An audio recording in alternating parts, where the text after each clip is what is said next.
My daughter looked me in the eyes and said, "Dad, I don't think you should come this year." I didn't raise my voice. I didn't argue. I said all right, the way I'd said all right to a lot of hard things over the years, and I hung up the phone and stood in my kitchen for a long time not moving. 3 days later she was on my front porch in the cold, with red eyes and her hands pressed together, like she was trying to hold herself in one piece. But here's the thing nobody tells you about a moment like that. By the time she came back, something inside me had already shifted. Not broken, not hardened, just shifted.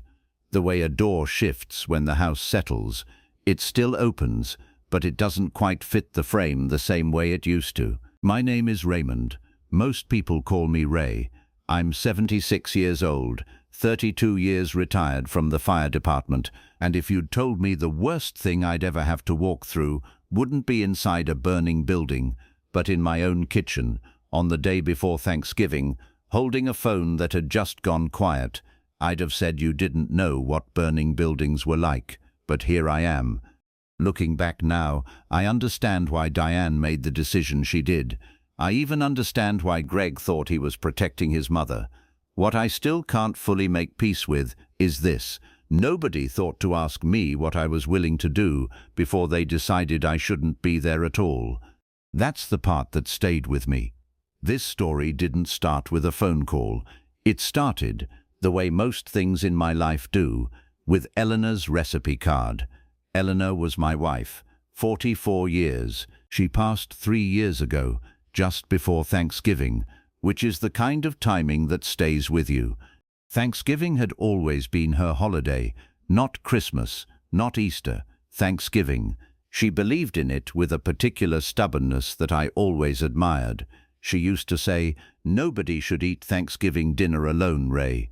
Nobody." She didn't just say it, she meant it as a policy. Every year our table had people who had nowhere else to go. A younger guy from my crew whose family was out west, an elderly neighbor whose kids had stopped calling, a couple from our church who'd recently lost a child and couldn't face a quiet house. Eleanor always found them. She had a gift for noticing who was missing from a room before she'd even walked into it. She made pumpkin pie from scratch every Thanksgiving. Her mother's recipe, written on a card in Eleanor's careful handwriting, the handwriting of a woman who'd been taught that how you wrote something said something about who you were. The card lived year-round in the kitchen drawer, tucked behind the takeout menus and the scissors, and every October I'd find it moved to the counter without being told, which was Eleanor's way of saying the season had officially begun. After she died, my daughter Diane took over Thanksgiving. She did it gracefully, the way Diane does most things, her mother's organizational instincts in her husband Greg's practical manner. They have 2 children, Sophie, who's 11, and a boy named Marcus, who's 8. Sophie is the one who makes the pumpkin pie with me. It started the November after Eleanor died, when Sophie showed up at my door at 9 in the morning with a paper grocery bag and a very serious expression and said, "Grandpa, we need to make Grandma's pie." She was 8 years old. She hadn't asked anyone's permission. She'd looked up the ingredients herself. I didn't tell her I'd been dreading that day. I just got out the mixing bowl. So every Thanksgiving morning since, Sophie comes over early and we make Eleanor's pumpkin pie together, step by step, with the recipe card propped on the counter in front of us. It's the one tradition I've held on to without trying, the one that didn't require any decision. It just continued on its own. This past October, I called Diane in the first week of November, the way I always do, to ask what time I should arrive and whether to bring anything besides the pie. She didn't pick up. She called back the next day, which wasn't like her. Diane is a prompt person. She returns calls within the hour. That alone was a signal I didn't pay enough attention to. "Hey, sweetheart," I said, "just calling about Thanksgiving." I was thinking I'd get there around noon, give Sophie and me time to, Dad, a pause. The kind where someone has been rehearsing the next sentence for longer than they're comfortable with. Can I ask you something? Of course. How well do you know Greg's mum, Margaret? How much time have you actually spent with her? I thought about it. Margaret had come to holiday dinners a handful of times over the years. A quiet woman, pleasant, a little formal. Not much, I said. We've been in the same room a few times. Why? Another pause. Longer. She's gotten worse, Diane said. The memory stuff. It's progressed a lot this year. The doctors have been talking to us about keeping her environment very calm and familiar. Familiar faces. Consistent routine. Okay, I said carefully. I can be mindful of that. I won't make a big entrance. Dad, I know how to be in a room without disrupting things, Diane. 32 years of not panicking in a crisis. I know you do. She went quiet for a moment. Then, I just don't think you should come this year. The kitchen felt very still. I looked at Eleanor's recipe card, which I'd moved to the counter that morning without even thinking about it, same as every October. Say that again, I said. It's just 1 year. Until we get Margaret more settled, until the doctors give us a better sense of what she needs. It's not, her voice thinned. This isn't about you. It feels a little bit about me, sweetheart. Dad, please. A breath. I'm asking you to trust me. I was quiet for a long moment. 32 years of fire service teaches you not to say the first thing that arrives in your head when something knocks the air out of you. All right, I said. I hear you. Thank you. She said it like someone who'd been braced for a fight and wasn't sure what to do now that one hadn't come. We talked another few minutes about nothing. Marcus's school project, a movie she'd seen, small normal things, and then we hung up, and I stood in the kitchen in the quiet, and I did not move for a long time. The first thing I did, after a while, was open the kitchen drawer and put Eleanor's recipe card back. I don't know exactly why, I just didn't want to look at it right then. That was the 1st of November. The next 3 weeks had a particular quality to them, the quality of something you're waiting for without knowing what you're waiting for. I went through my routine. Coffee on the porch every morning, no matter the temperature, same as I have for 30 years. Walk after lunch, evenings with a book or the television, depending on whether my eyes cooperated. My old partner from the department, a man named Hank, came by on a Tuesday to drop off some tools he'd borrowed and ended up staying 3 hours the way Hank always does. "You're not going to Diane's?" he said when it came out. "Not this year." Hank turned his coffee cup in both hands. He has a way of sitting with information before he responds to it, which is one of the things that made him a good firefighter. "She tell you why? Something about Greg's mother, her condition. Keeping things calm. You believe her?" "I believe she believed what she was telling me," I said. "Whether that's the whole story, I don't know." "You're going to let it go?" "I'm going to let her tell me what she's ready to tell me," I said. "People explain themselves when they're ready, not before." Hank looked at me over my mug. "You're a more patient man than I am, Ray." "You've told me that for 40 years, I said. "It stopped being a compliment somewhere around year 10. He laughed. But when he left, the house felt quieter than it had before he arrived. The Wednesday before Thanksgiving, Sophie called. Not a text, an actual phone call, which at 11 years old means something is serious. "Grandpa, hey Bug, Mum told me." Her voice was careful, the particular careful of a child trying to speak in the register of an adult. "She said you're not coming this year." "That's right. How come?" There it was, the question with no clean answer, from the person I least wanted to disappoint. "Grandma Margaret isn't feeling well," I said. "They need things to be quieter, smaller." "You're the quietest person I know," Sophie said. "You don't even yell at football games." That almost made me smile. "I know, Bug. Sometimes it's just how things go." A pause on her end. "Are we making the pie?" I closed my eyes. "How about you come over Saturday instead? Just the two of us. We'll make the whole thing." "It won't be Thanksgiving." "No," I said. "It won't." Grandma always said the pie tastes different on Thanksgiving. She said it tastes like it means something. Eleanor had said that more than once. She'd been right in the way she was right about things that were impossible to prove. Saturday, I said. It'll still mean something, I promise. Sophie agreed without enthusiasm. After we hung up, I went to the kitchen and opened the drawer and looked at the recipe card for a long moment before I closed it again. I didn't sleep particularly well that week. The morning before Thanksgiving, I took Eleanor's recipe card out of the drawer. I set it on the counter the way I always do in November, propped it against the sugar canister, stood back and looked at it.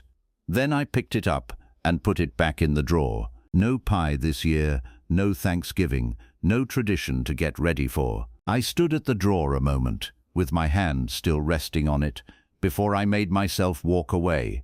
That was the moment it became real. That afternoon, I went to the grocery store and stood in the baking aisle holding a can of pumpkin puree before I put it back on the shelf and went home with nothing. Thanksgiving morning arrived, the way it always does in November. Grey and cold, bare branches against a flat white sky. I woke at my usual time, made my coffee, and sat on the porch in my coat, because it was what I always did, and I needed something to be exactly what it always was. 2 houses down, someone had their television on, and I could hear the faint sound of the Thanksgiving parade, the distant brass of a marching band floating through the cold air. Eleanor and I had watched that parade every year for decades, not because we particularly cared about parades, because it was the signal, the official start of the day. I stayed on the porch until the cold won, then went inside. I turned the television on, found the parade, sat in my chair and watched the floats move down the avenue. At 11 o'clock I went to the kitchen. I opened the cupboard where I keep the dinner plates. The good ones Eleanor had picked out, white with a simple blue rim. 40 years of Thanksgiving dinners on those plates. I reached for 4, set them on the counter in a stack without thinking, the way I'd done every year. Then I stopped, stood there. The kettle started to whistle on the stove, and I didn't move, just stood there looking at 4 plates I had no use for. I finally picked up 3 and put them back, one at a time, set the one remaining plate on the table. In the center of a table that seats 6, it looked very small and very white and very alone. I stood back and looked at it for a moment before I made myself look away. I seasoned a small turkey breast, rosemary, butter, garlic under the skin, exactly the way Eleanor always did, and slid it into the oven. Made a pot of mashed potatoes, green beans, cranberry sauce from a can, because Eleanor bought it from a can, and anyone who disagreed, she maintained, was fooling themselves. The kitchen smelled exactly right. That was the particular cruelty of it. The smell didn't know it was only feeding one person. It just smelled like Thanksgiving, the way it always had, without reservation. The turkey roasted. Nobody argued over who got the crispy skin. Nobody asked for extra gravy. The football pre-game murmured in the living room, cheerful and indifferent. The kitchen had never sounded so quiet. I was standing at the counter, waiting for the potatoes to finish, when my phone buzzed on the kitchen table. A photo message from Sophie. I picked it up. Sophie was grinning at the camera, her sweater slightly crooked. Marcus had a streak of something, cranberry sauce maybe, on his chin, and wasn't aware of it. Diane was laughing at something outside the frame, her head turned slightly away. Greg stood at the counter, with the carving fork raised mid-motion, and at the far end of the table, just visible at the edge of the frame, sat an empty chair. My chair. The one I always chose because it was closest to the kitchen. Nobody had moved it. Nobody had put anything on it. It was just there, empty, at the edge of an otherwise full photograph. Nobody had moved it. I set the phone down, picked it up again, looked at the chair, put it face down on the counter. I don't know that Sophie meant anything by sending it. She's 11.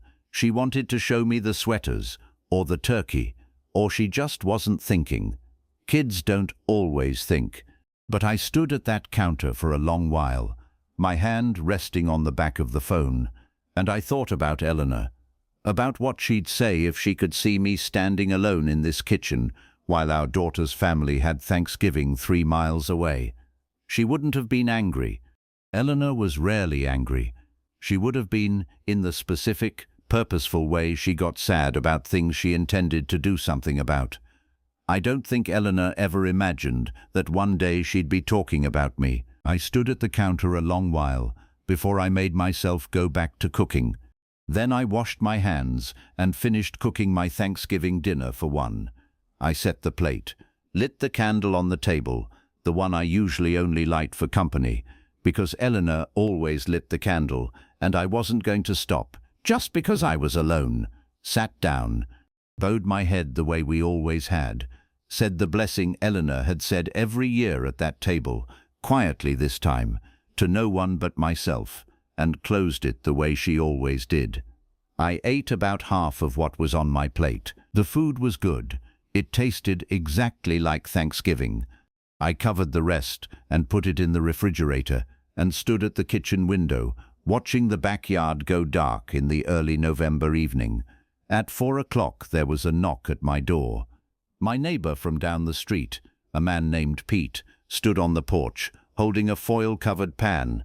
Pete is 73, a widower, with a son in California, who calls when he remembers. Bev's sister sent a lasagna, he said.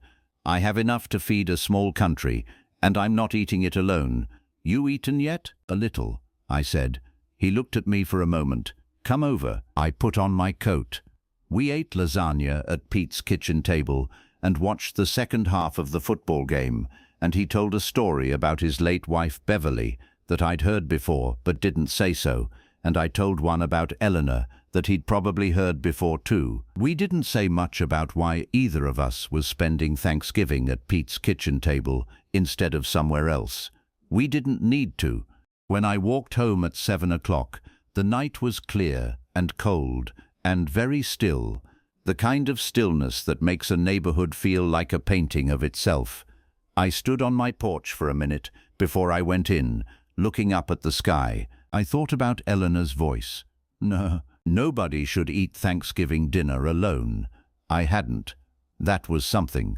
I went inside. The house was warm. I went to bed earlier than usual. What I didn't know yet was that 3 miles away, at my daughter's Thanksgiving table, something had happened that would bring her to my front door 3 days later, with red eyes and her hands pressed together. Deanne had spent the better part of 3 weeks getting that Thanksgiving right. The seating chart revised twice. The overhead light in the dining room dimmed because bright light sometimes disoriented Margaret. A quiet word with Greg's sister Paula about keeping the television off during dinner. A conversation with Marcus about not running in the hallway. She had thought of everything. She had not thought about the chair at the end of the table. Not consciously.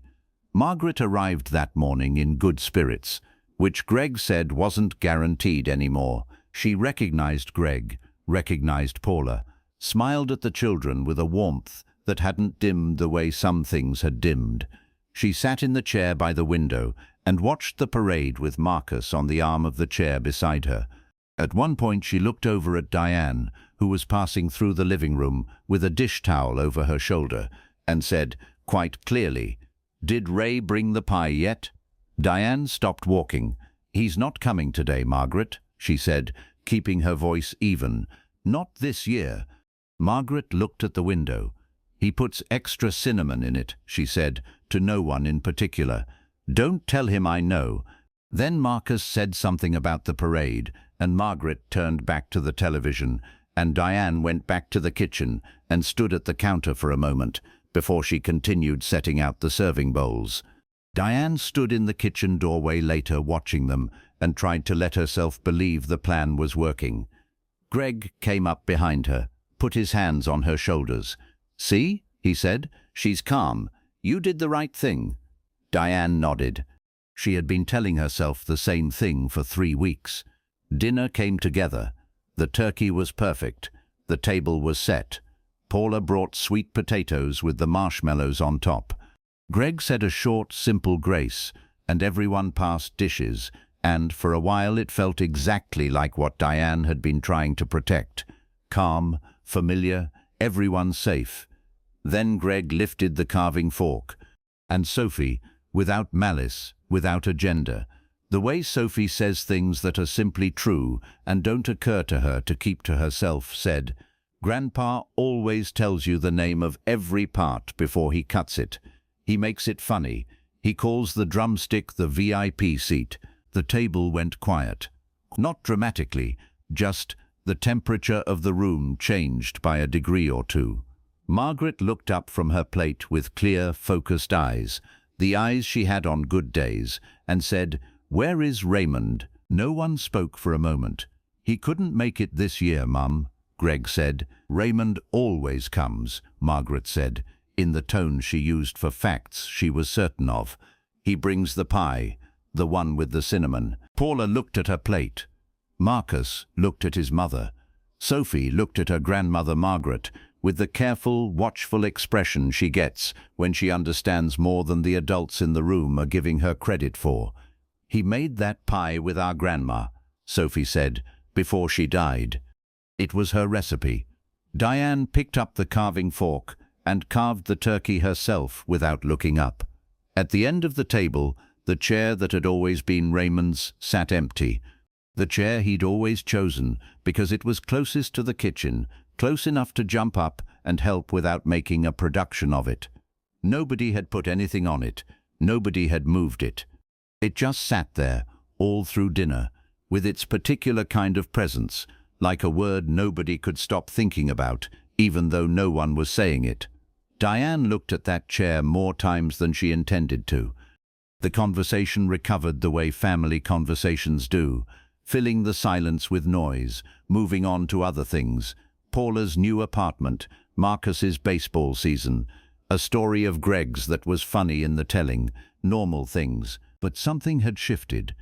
Diane felt it, and Greg felt it, and Sophie, who notices everything, felt it most of all. After dinner, while Greg and Paula cleaned up and Marcus fell asleep on the couch, Diane stood at the kitchen window with a cup of coffee going cold in her hand.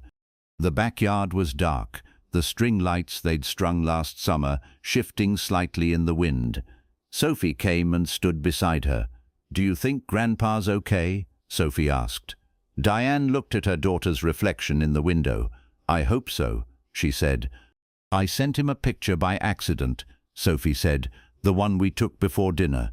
I meant to send it later, and I hit the wrong button." Diane looked at her. "Did he respond?" He said, "You look great in those sweaters." That's all he said. Diane turned back to the window. That's all he said.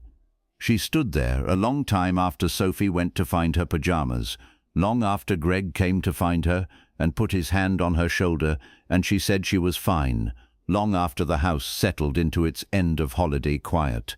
She kept thinking about the chair. She kept thinking about what she knew about her father, that he didn't complain, didn't guilt-trip, didn't call to make her feel bad, that he said all right and meant it, or tried to mean it, and then disappeared into his own quiet. She had always counted on that quality of his. Right now, for the first time, it frightened her. She went to find Greg. He was in the living room, sitting in the dim light across from his mother, who had fallen asleep in the armchair, her hands folded, her face peaceful. Greg sat quietly watching her, the way he'd taken to doing lately, making sure she was still breathing easily, making sure she was safe. Diane sat on the arm of the couch. "Do you think we did the right thing?" she asked, keeping her voice low. Greg took a long moment. "I think we did the thing that felt safest." She asked where he was 3 times. "I know." She remembered the pie, Greg. She remembered him. He rubbed the back of his neck. "Yeah. So what did we actually protect her from?" He didn't answer. His not answering was its own kind of answer. Diane looked at Margaret's hands folded in her lap. This woman Greg had been afraid of losing in pieces, one flickering memory at a time. She understood his fear. She'd watched it up close for over a year. She loved him for how hard he was trying to hold on to his mother's dignity. But my father, she said, showed up for every hard thing in my life, every single one. When Mum got sick, when Sophie had that scare at birth, when I almost left this job 2 years ago, he was just there, without being asked. He never once made me feel like I was asking too much. She stopped. And the one time he needed us to just leave a chair at the table, we didn't tell him he wasn't welcome. We told him not to come. She looked at Greg. What's the difference? He was quiet for a long time. I didn't think it would feel like this, he said finally. No, she said. Me neither. She went to bed. She didn't sleep. In the morning she sat alone at the kitchen table with her coffee, while the house was still quiet. She picked up her phone and looked at her father's name, thought about calling, put the phone down. It wasn't a phone call. She knew that. Some things needed a room, a face, no way to hang up when it got hard. Paula came down at 7:30, and they sat together with their coffee, not saying much, the comfortable quiet of two women who'd been family long enough to sit in silence without it meaning anything bad. I kept thinking about Raymond last night, Paula said, eventually. Diane looked at her. When Mum asked where he was, Paula said, I should have said something to Greg before Thanksgiving. When he first told me the plan, something didn't sit right, and I didn't say it out loud, and I should have. She wrapped both hands around her mug. Greg is a good man. He was scared. And when someone you love is scared, you help them feel better, even when helping them feel better isn't the same as doing the right thing. Diane looked at her coffee. Your father didn't deserve to spend Thanksgiving alone, Paula said simply. Nobody does. She glanced at Diane. Wasn't that something his wife used to believe? Diane didn't answer. She looked at the frost on the grass outside the window, thin and white in the early light. She made a decision. If you're enjoying today's story, I'd love for you to subscribe to Retirement Betrayal Stories. We share heartfelt stories about family, trust, betrayal, and second chances. Your support helps us continue bringing these stories to life. Now, let's get back to Raymond. Saturday, Sophie came over at 10 in the morning, wearing her winter coat over her pajamas, because she'd been so determined to leave the house on time that she hadn't changed yet. I bought the nutmeg, she announced, holding up a small jar. Mum's was almost empty. You bought it yourself? With my allowance. She held the door open for herself. Grandma always said the pre-ground stuff tastes like sawdust. She said it like it was a fact. It is a fact, I said, and followed her to the kitchen. She went straight to the drawer where Eleanor's recipe card lived, and took it out with the same two-handed care she'd used since she was 8, and set it against the sugar canister on the counter. She stood looking at it for a moment. Her handwriting is so neat, she said. Mine looks like I was doing it on a moving bus. She practiced. Her teacher made them fill whole notebooks with one letter at a time. That sounds like a punishment. She said it was. She also said she was glad she did it. Sophie considered this the way she considers things that don't immediately make sense to her, seriously, setting it aside to think about later. Then she touched the edge of the recipe card lightly with one finger, just the edge. I miss her, she said. Me too, Bug. A moment, the two of us in the kitchen that still held the faint smell of Thursday's dinner. Then Sophie straightened up and said, Okay, step 1, preheat the oven, and we were making pie. There is something about working alongside a child in a kitchen that quiets the other things down. The measuring and the mixing, the small negotiations over who runs the hand mixer, the way she read each step out loud in the serious voice she uses for things that matter. It required enough of my attention that everything else had to wait. Somewhere between the cinnamon and the second egg, I felt something I hadn't felt since Diane's phone call. Something close to all right. The pie went in at 11.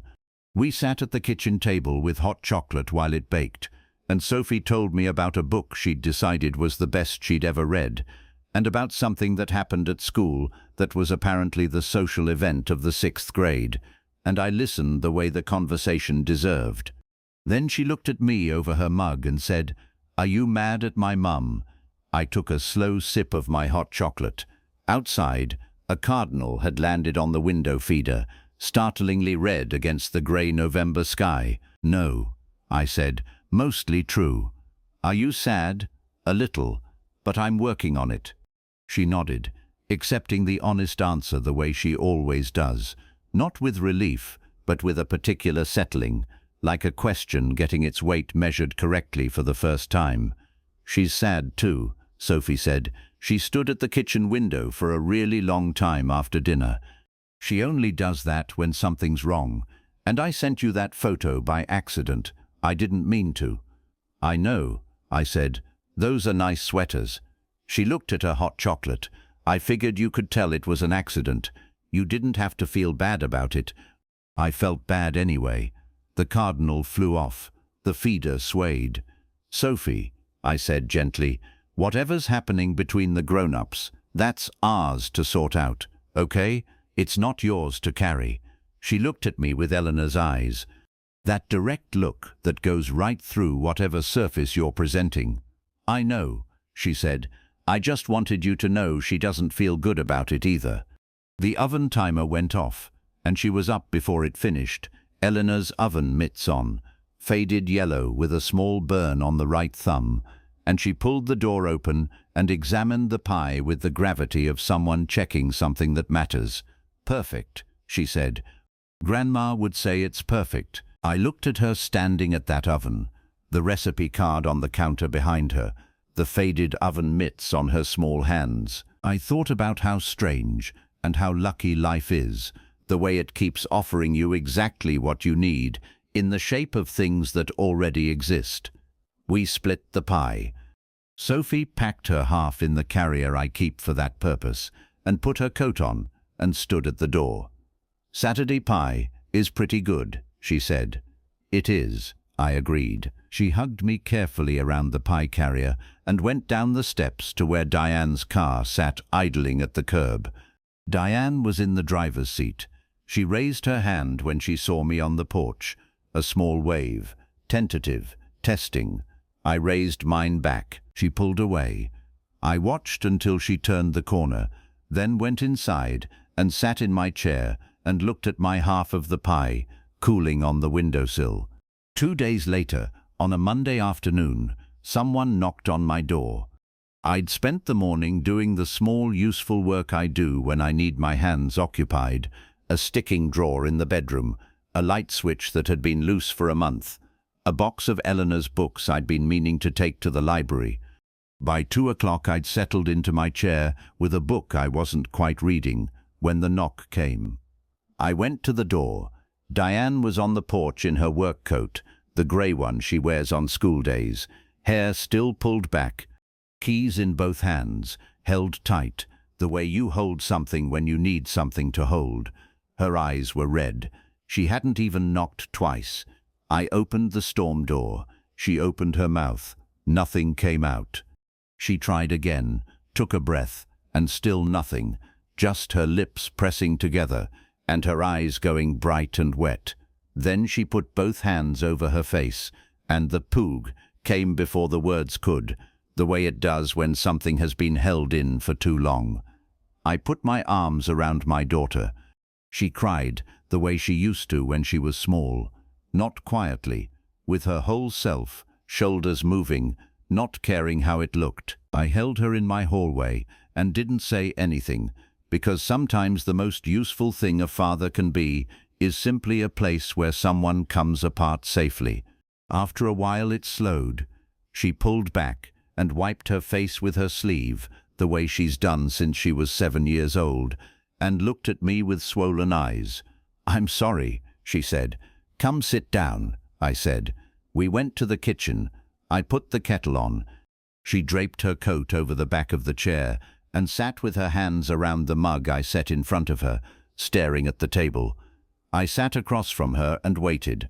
"I've been trying to figure out how to start this since Thursday night," she said. "Start wherever feels right." "I don't know where right is." She looked up. "That's the problem." "Then start at the beginning." She took a slow breath. "Greg has been scared for almost a year. Not regular scared. The kind of scared where you'll do anything to keep things from getting worse. His mum, watching her lose things, it's been hard on him in ways I don't think he even lets himself say out loud." She paused. "When he came to me with the idea of a smaller Thanksgiving, I didn't fight it the way I should have. I told myself it was for Margaret, and maybe it was, partly. But I also just took the easier path. I let him make the decision so I didn't have to sit with what it actually cost." "Which was what?" She met my eyes. "Telling my father not to come to Thanksgiving." I didn't say anything. "You always handle everything," she said. "You've always been the one who's okay. I think I convinced myself you could absorb this because you absorb everything. And that wasn't fair. Being able to handle something isn't the same as it not hurting." "No," I said, "it isn't." "I kept trying to figure out what I'd done wrong," I told her. "After you called, I went back through everything, looking for what I must have missed." "There was nothing," she said. "There was no reason. That's what She stopped. "I gave you half an explanation and asked you to be okay with it because I needed you to be okay with it. And you were, because you always are. And I used that."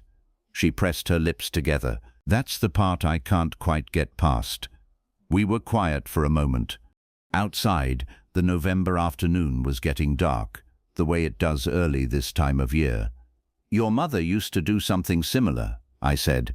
"Not the same thing, but she had a habit of deciding I was strong enough for something before checking whether I wanted to carry it. She meant it as a compliment. It didn't always feel like one." Diane almost smiled. "She did do that. She did. I loved her anyway." "How was Thanksgiving?" She asked it carefully, like a question she was half afraid to have answered. "Pete from down the street knocked on my door at 4 o'clock, with enough lasagna for a large family," I said. "We watched the second half of the game." She nodded. Something crossed her face, relief and guilt about the relief. "Sophie said she sent you the photo by accident." She didn't need to feel bad about it. She felt bad anyway. "I know." I looked at my daughter. "She's got your mother's conscience. It fires whether she asks it to or not." Diane smiled at that, a real one, and it broke something loose in the room. We sat quietly for a moment. "I owe Greg a harder conversation than we've had," she said. "He needs to understand what this cost. Not so I can blame him. He was scared, and he loves his mother. But the way we made this decision, without being honest with you, without including you, that's not how I want us to handle things. That's between you and Greg. I know. I just needed you to know I'm not going to leave it." I looked at my daughter across the table. 53 years old, sitting in the same chair she'd sat in at this kitchen table since she could reach it, looking more like Eleanor every year in ways she didn't seem to know. The way she held her mug, the way she got to the hard thing directly once she'd decided to say it. "Diane," I said, "I need you to hear something." She looked up. "I'm not going anywhere. I'm not going to hold this over you at Christmas. I'm not going to bring it up every year for the rest of our lives." I leaned forward slightly. "But I need you to know that I'm not furniture. I'm not the thing that just stays in the room while decisions get made around it. When something is happening in this family, I want the truth, even when it's complicated, even when you think I can't handle it. I'd rather carry a hard thing than be protected from it like I'm made of glass." She nodded, eyes filling. "I didn't raise you to manage people," I said. "I raised you to talk to them." "I know." She looked at the table, then at me. "Dad, when did I stop being your kid and start being somebody who managed things?" "You didn't stop," I said. You just got tired. It happens to everyone. She wiped her eyes with her sleeve. I didn't say anything about it. Can I ask you something? I said. Anything. She blinked. Then, despite everything, she laughed, surprised out of herself. I drove straight from work, she said. I haven't eaten since breakfast. I stood up and went to the refrigerator. Turkey, green beans, and, I checked the counter, half a pumpkin pie. Grandma's? Sophie's version, which is as close as we're going to get.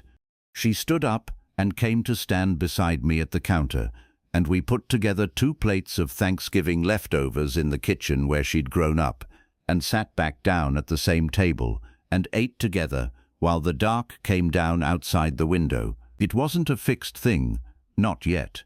But it was a start. Greg called the next morning. I was on the porch with my coffee when my phone buzzed. Ray, he said. I wanted to call myself, not through Diane. I appreciate that. She told me about yesterday, the conversation, a pause. She told me some things I didn't particularly enjoy hearing about myself. What kind of things? I spent the whole weekend telling myself we made the right call, he said. I went over it every way I could think of. The doctor's advice, Mum's episodes, the risk of disrupting her routine. A pause. Then she asked where you were, 3 times, and every answer I gave her sounded smaller than the one before. He stopped. That's when I understood what I'd actually done. Another pause. I made a decision about your family without treating you like you were part of it. I was protecting my mother. That part was real. But I took the easy way, and it wasn't my call to make alone. What was the harder conversation? That maybe there wasn't a perfect solution. That maybe the right thing was to bring everyone together, including you, and figure it out. A pause. She asked about you 3 times, Ray. 3 times. I kept saying you couldn't make it. I looked out at the backyard, the frost still on the grass in the places the morning sun hadn't reached. How is she? I said. Really? He was quiet a moment. Some days she's herself. Last week she remembered Paula's birthday without being told. And then the next morning she woke up and didn't know where she was for almost an hour. His voice was steady. What was underneath it wasn't. It's like watching someone flicker. There, and then, not there, and then there again. And you can't catch it when it goes. I know something about that, I said, with Eleanor, toward the end. Not the same, but that flickering. Yes, I should have talked to you, he said. You're one of the only people who would actually understand. We were quiet together for a moment, the 2 of us in the cold November morning, on either end of the phone. Greg, I said, I'm not the enemy. Whatever's hard in your family, I'm not what makes it harder.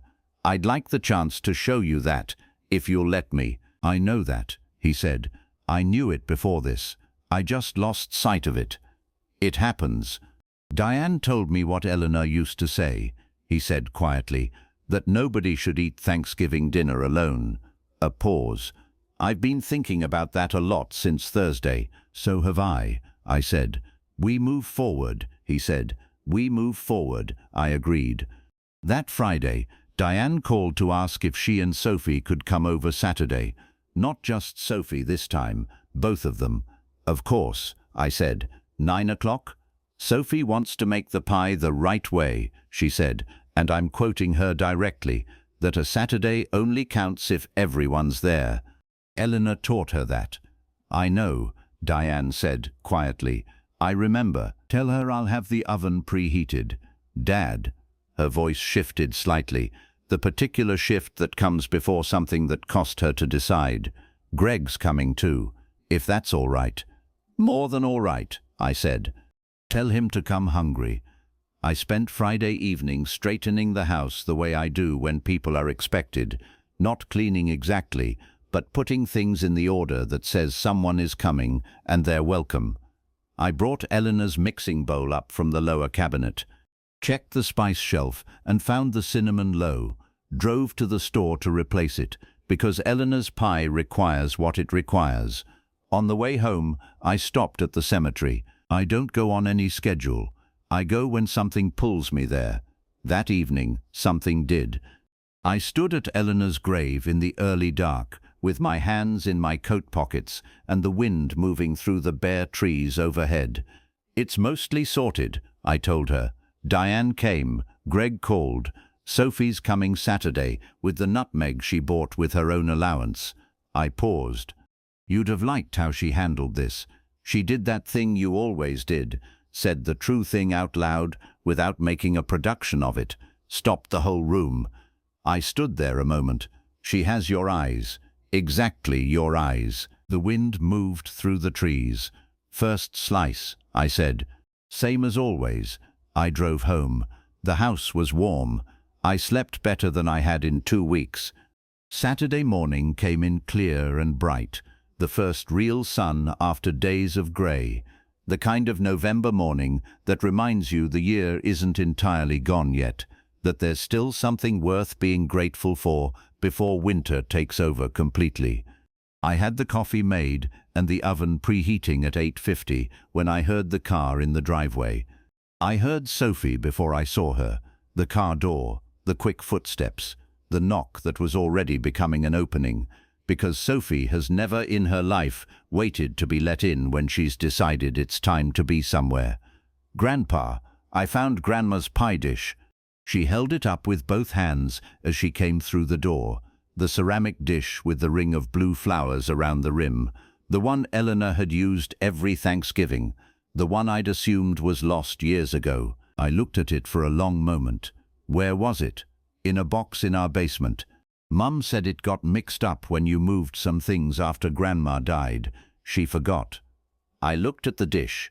Eleanor had bought it at a small kitchen store on a trip we took to Vermont the second year we were married. She'd carried it wrapped in her sweater in her carry-on bag because she didn't trust it to the luggage. "Yeah, Bug," I said. "Let's use that one."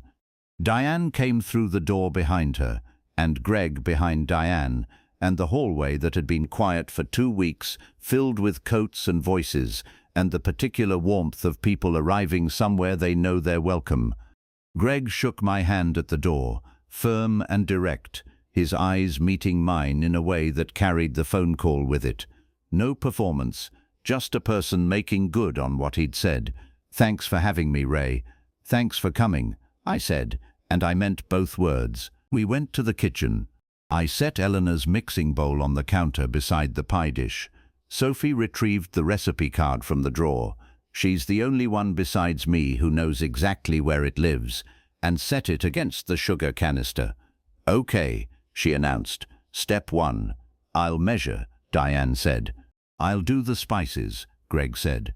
Sophie and I both looked at him. He shrugged slightly. "I watched last year, from the doorway."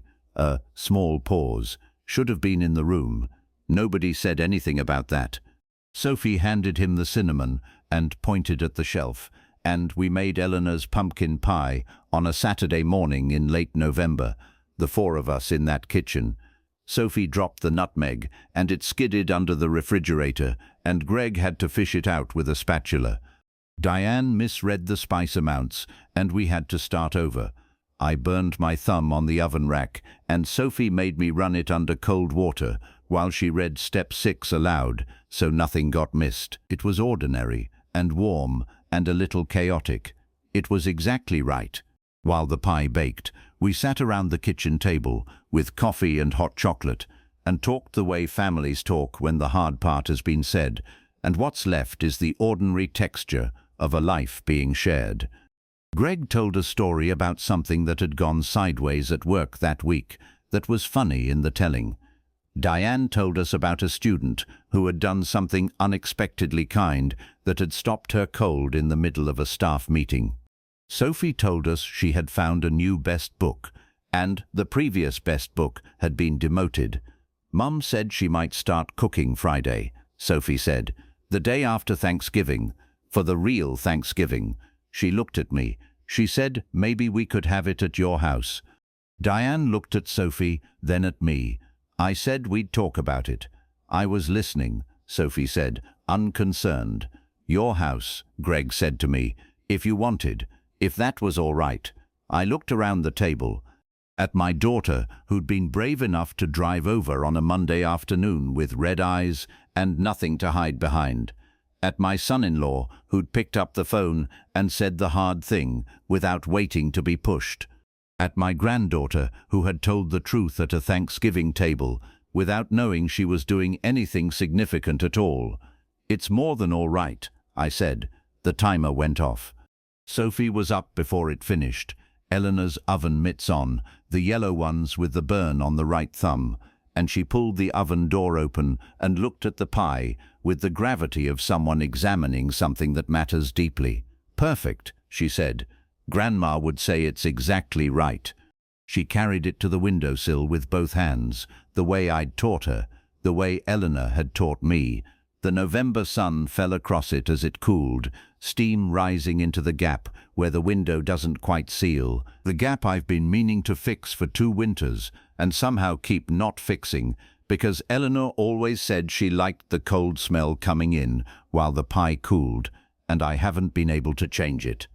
We stood at the window, Sophie and I, watching the pie. She reached over and centered the dish on the sill, half an inch to the left, the same adjustment Eleanor always made. Grandma would have done that, she said. I know. Diane came to stand on my other side, the 3 of us at the window. Greg stayed at the table, giving us that moment, which was its own kind of grace. After a while, Diane said softly, I'm sorry, Dad. I know I said it.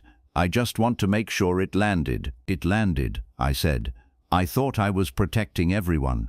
She was looking at the pie, not at me. I didn't realize I was hurting the person who spent his whole life protecting me. I put my arm around her. She leaned into it the way she had since she was small. You know what your mother always believed, I said. Her breath caught slightly. Nobody should eat Thanksgiving dinner alone. That's right. I looked at the pie, at the blue flowers around the rim of Eleanor's dish, at the recipe card still propped against the sugar canister in Eleanor's careful handwriting. She meant it about more than one meal. She meant, don't let the people who belong at your table sit somewhere else while there's still room. Sophie looked up at me with Eleanor's eyes. Is that why you always save her the first slice? She asked. Even now? Yes, I said. Exactly why.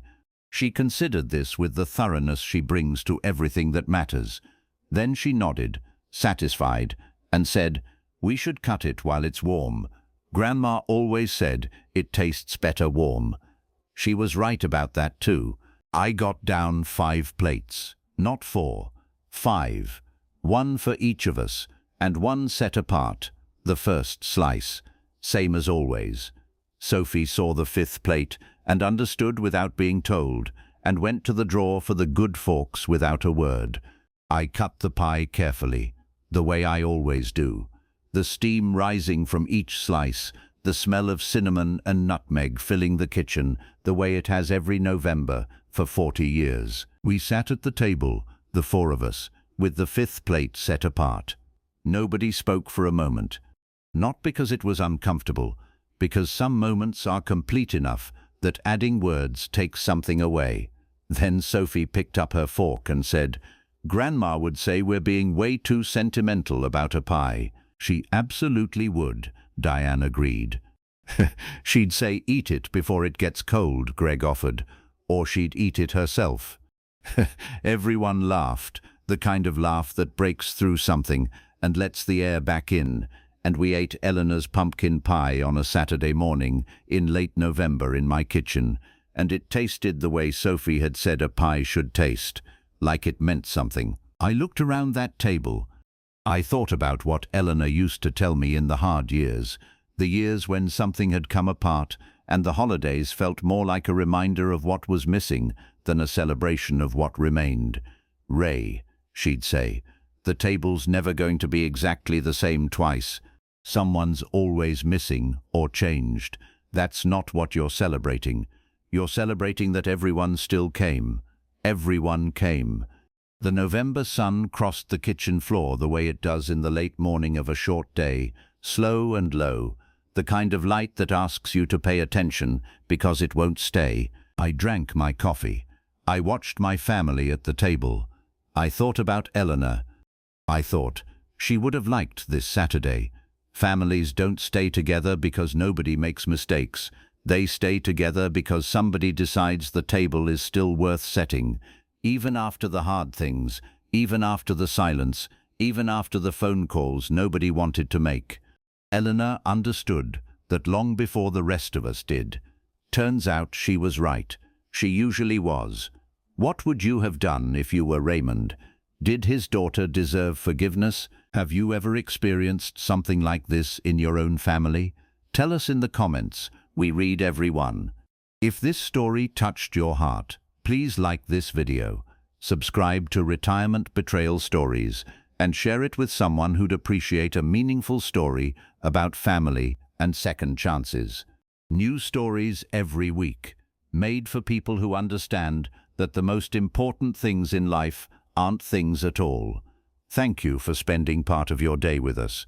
Until next time, take care of yourself and the people who truly care about you.